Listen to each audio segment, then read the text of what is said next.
Bàsicament l'espectacle és de pirates, la temàtica és de pirates, com podeu veure. Dura d'entre 20 i 25 minuts, feim diferents números, per exemple, pugen la bandera del barco pirata, feim vols llibres també, que volen per damunt de la gent, i la nostra feina bàsicament tracta de netejar gavis cada dia i sobretot alimentació i entrenament amb els animals. Aquests animals tots han nascut aquí a Marineland, la majoria d'ells són originaris de Sud-amèrica. Bàsicament estem 8 hores cada dia amb ells, no? Però d'entrenament depèn també l'animal. Si idea que tu tinguis d'entrenar, ells s'ho agafen tot d'una.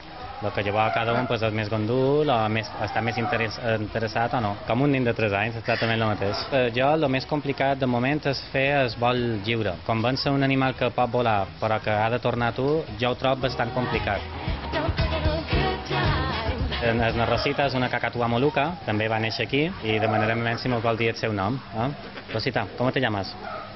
¿Cómo te llamas? ¿Cómo te llamas? Rosita. A ver, dilo otra vez. Dilo otra vez, Rosita. Rosita. Rosita, dame un beso. Give a kiss. Give a kiss.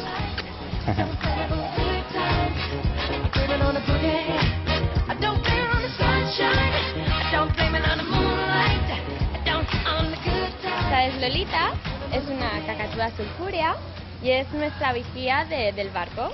A ver, Lolita, ¿aquí está? ¿Vienes de Indonesia? Sí. ¿Estás segura de tan lejos? Que sí. Aparte de que son muy cariñosos, son súper inteligentes y bueno, yo cuando empecé no sabía que un loro te podía dar tanto cariño. Por ejemplo, las cacatúas te trabajan mucho por la persona, a veces es que ni el premio quieren, es solamente por la persona. Están bastante en peligro de extinción.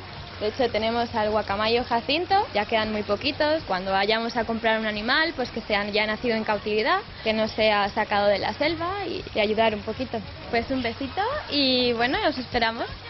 Adiós.